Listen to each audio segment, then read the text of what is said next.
What is going on, guys? My name is Commander Coach Sylveon KC, and welcome to the IDL Season 3, Week 2 Power Rankings. There was a lot of really interesting battles this week, a lot of coaches that choked, a lot of coaches that really choked, and a lot of coaches that are showing to be a force to be reckoned with this season. Without further ado, let's jump into the Power Rankings. For the 16th spot, we have Danger, coach of the Texas Tyrannotars. And when I say coaches that choked, Danger was one coach that really choked. He faced off against Atlas, and Atlas came off of a really bad week 1.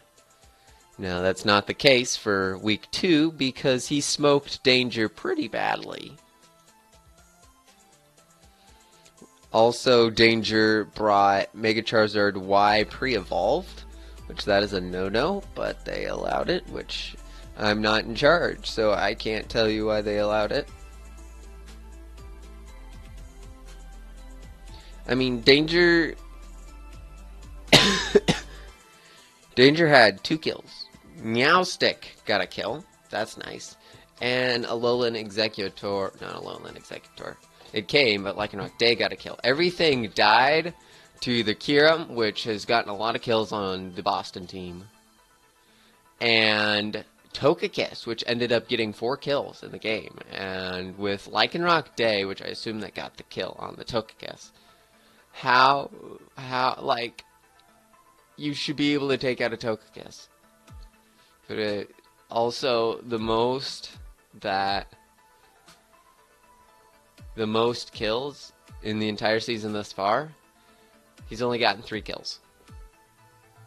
And that is Cobalion, Meowstick, and Lycanroc. Not even Mega Charizard Y. Not even Landorus Therian. Not even Clefable. But Lycanroc Day, Meowstick, and Cobalion.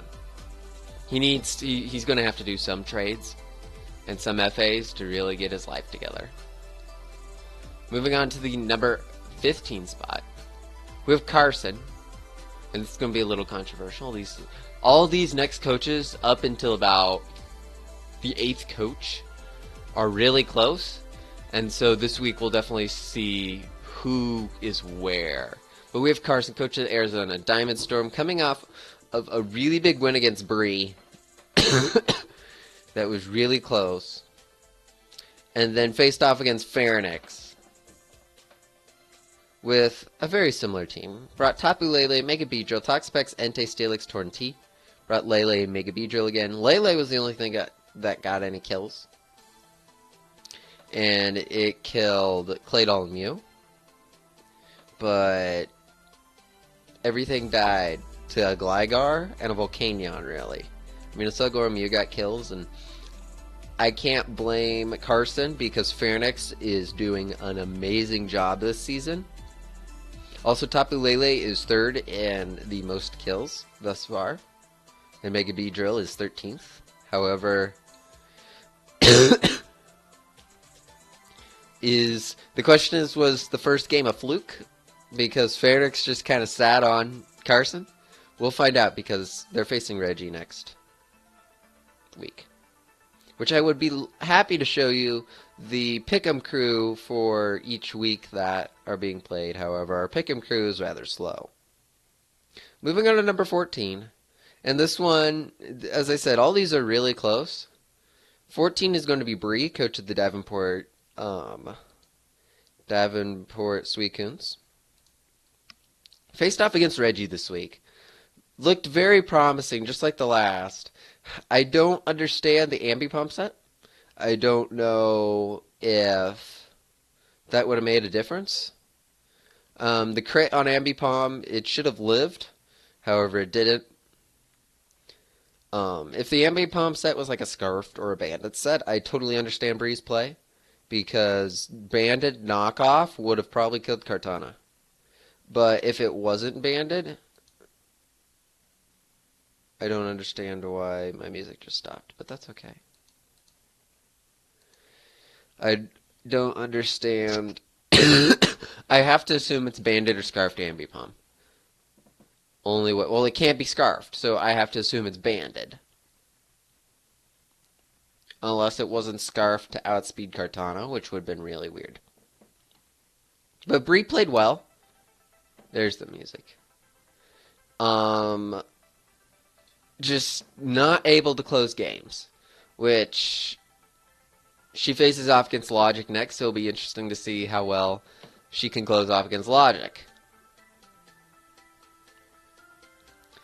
Moving on to number 13 this week, we have Chewy, coach of the Bellevue Fawfetch. I still question the first game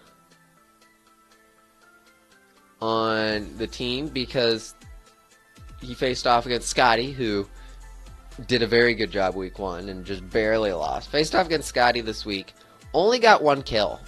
Well, only got 1 direct kill, 1 passive kill.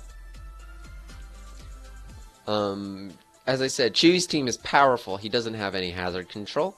Not that his team's really weak to hazards, but that's something to keep in mind for his next opponents. He's facing Dark this week. So if Dark can set up on some hazards, that would be really good. I feel like if Chewy does really well, he'll bounce back. As I said, all these from like 15th to 8th are really, really close. It was just a matter of this person was this close to winning, and this person, you know, I feel like week 1 was a fluke. Sort of that deal. Moving on to number 12 this week, we have Commander, Coach Sylveon KC.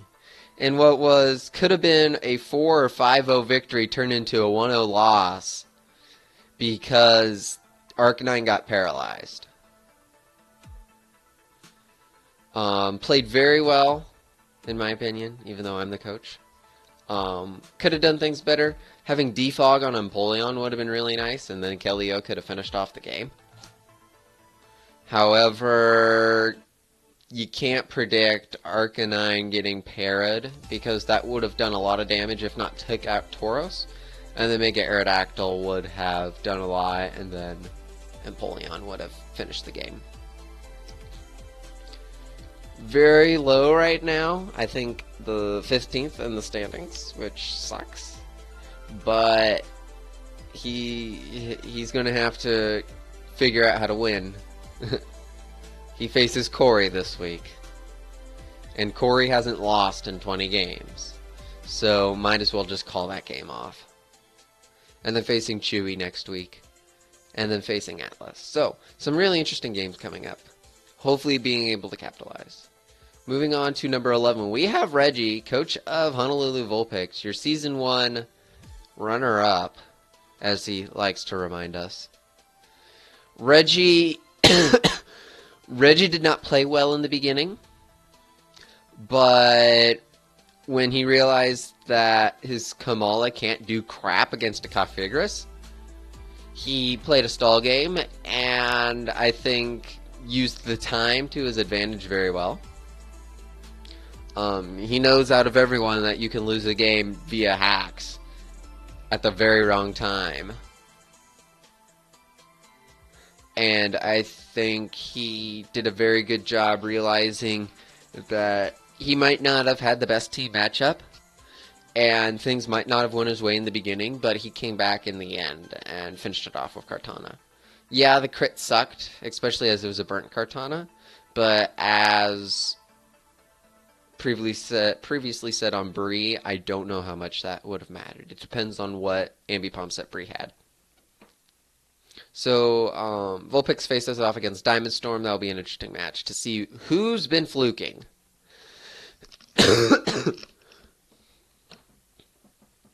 Moving on to number 11. Number 10. Number 10. We have Atlas Wave, coach of the Boston Blastoise. Atlas showed us how good his special attackers are. Week 1, Kiram got 3 kills and lost to Shadow, which was very interesting. And then week 2 came back on Danger and showed that Togekiss is a force to be reckoned with. Even though Lycanroc Day was there, and you definitely know that a Stone Edge would take out a Togekiss. Atlas did a very good job. Did not bring a pre-Mega make a Gyarados this go around, and did a very nice job. And you got to watch out for him. He's kind of the underdog here. He's the new guy. So it'll be interesting to see how well he does moving on. He faces off against Pharynix this week, which will be a very tough opponent for him because Pharynix is doing an amazing job this season. Moving on to number 9, we have Vampire, coach of the Ontario Stars. Speaking of which, I never even mentioned Vamp is not here. He is dropped from the power rankings. That's why you don't see his stuff on the right, just due to time constraints. But he is here. He is in the number 9 spot. Hazards were very crucial, I guess.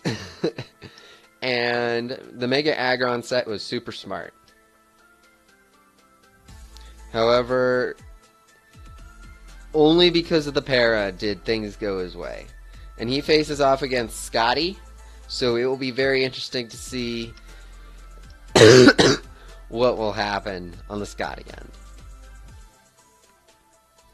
Moving on to number 8, we have Logic, who failed us all, coach of the Bikini Bottom Blastoise, the BBB.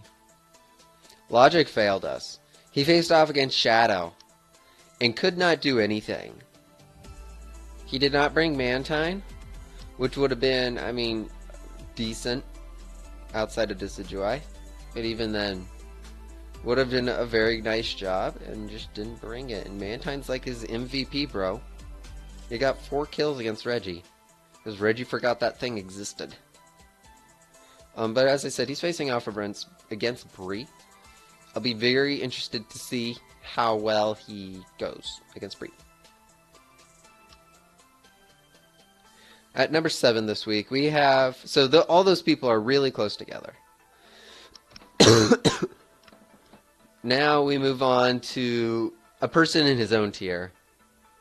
And that is Levo, coach of the Tulsa Infernos. I can't blame Levo. He had probably the 2 toughest opponents, facing off against Caterpie and then facing off against Dark. And it's not that Levo's been playing bad. I think just his opponents have been playing a bit better. Of course, his opponents were in the finals last season. And I think he's been trying some new things, and they're not working. He tried Bulk week 1, that didn't work against Corey, who's a Bulk player. He tried a little more offensive week 2, and that didn't work. Dark, who's more of an offensive player. He's facing Mud this week. Mud's coming off of a kind of half devastating week 2, and beat Corey week 2, but half devastating because Z Pain Split, which did nothing for his team, did nothing in the match. Kind of lost him the game. So it'll be interesting to see if Levo can come back. Speaking of Mud, right up next is Mud, coach of the Chicago Blaze, and coming off of a fantastic week 1. Week 2 is Corky.